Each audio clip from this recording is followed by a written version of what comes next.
सोचो एक दिन आप अपनी पॉकेट चेक करो और वहाँ कैश हो ही ना। ना 10 का नोट, ना 100 का नोट, ना 500 का। सिर्फ फ़ोन, सिर्फ क्यूआर कोड, सिर्फ पेमेंट सक्सेसफुल। क्या हम उस फ्यूचर की तरफ जा रहे हैं जहाँ कैश कम्प्लीटली ख़त्म हो जाएगा? और अगर हो गया तो क्या होगा? आज हम बात करेंगे कैश धीरे धीरे क्यों डिसअपियर्ड हो रहा है और इसका फ्यूचर क्या है। पिछले 5-6 सालों में आपने नोटिस किया होगा, छोटा सा चाय वाला भी बोलता है यूपीआई कर दो, रिक्शा वाला गूगल पे है, किराना स्टोर स्कैन करो। इंडिया में यूपीआई ट्रांजैक्शंस हर महीने बिलियंस में हो रहे हैं। लोग कैश कैरी करना कम कर रहे हैं। पेंडेमिक के बाद लोगों ने कॉन्टेक्टलेस पेमेंट को ज़्यादा प्रेफर किया। क्यूआर कोड हर जगह लग गए। अब सिचुएशन ये है कि लोग वीक्स तक कैश यूज़ ही नहीं करते। क्वेश्चन ये है, क्या ये सिर्फ कन्वीनियंस है या सिस्टम धीरे धीरे कैश को रिप्लेस कर रहा है?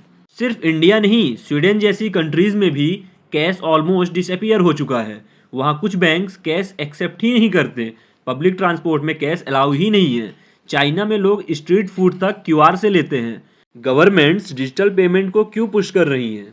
Easy tracking, less black money, tax transparency, less printing cost. Cash print करना महंगा होता है, डिजिटल मनी मेंटेन करना सस्ता होता है, ट्रैकेबल होता है। लेकिन यहाँ से स्टोरी इंटरेस्टिंग हो जाती है। चलिए जानते हैं हिडन साइड। कैश एक पावरफुल फीचर है प्राइवेसी का। अगर आप कैश से पेमेंट करते हो, कोई डिजिटल रिकॉर्ड नहीं होता। लेकिन जब आप यूपीआई या कार्ड यूज़ करते हो, हर ट्रांजैक्शन रिकॉर्ड होती है। आप क्या खरीदते हो, कब खरीदते हो, कहाँ खरीदते हो, सब डाटा सेव होता है। सोचो, अगर फ्यूचर में सब कुछ डिजिटल हो जाए तो क्या हमारी फाइनेंशियल फ्रीडम कम हो जाएगी? अगर सिस्टम डाउन हो गया, इंटरनेट बंद हो गया, सर्वर क्रैश हो गया, कैश के बिना इकोनॉमी रुक सकती है। और सबसे बड़ा सवाल, अगर कभी गवर्नमेंट या बैंक किसी के अकाउंट फ्रीज कर दे और कैश एग्जिस्ट ही ना करे, तो उस इंसान के पास ऑप्शन क्या बचेगा? चलिए जानते हैं डिजिटल करेंसी फ्यूचर। अब गवर्नमेंट्स एक और स्टेप ले रही हैं, CBDC, central bank digital currency. ये बेसिकली गवर्नमेंट का डिजिटल रुपए होगा।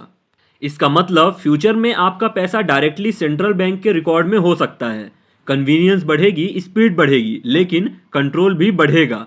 कैश एक इंडिपेंडेंट सिस्टम है, डिजिटल मनी कंट्रोल सिस्टम है। डिफरेंस समझ रहे हो? क्या कैश कंप्लीटली डिसअपियर होगा? शायद नहीं, लेकिन कम ज़रूर हो जाएगा। फ्यूचर हाइब्रिड हो सकता है, थोड़ा कैश, ज़्यादा डिजिटल। टेक्नोलॉजी कन्वीनियंट है, लेकिन फ्रीडम और प्राइवेसी भी इंपॉर्टेंट है। इसलिए नेक्स्ट टाइम जब आप क्यूआर स्कैन करो, एक बार सोचना जरूर, क्या हम सिर्फ कन्वीनियंस चूज कर रहे हैं या धीरे धीरे कंट्रोल एक्सेप्ट कर रहे हैं? फ्यूचर कैशलेस होगा या कंट्रोल्ड? कमेंट में बताना, आप कैश प्रीफर करते हो या डिजिटल। वीडियो पसंद आई तो वीडियो को लाइक करो, शेयर करो और चैनल को सब्सक्राइब ज़रूर करो।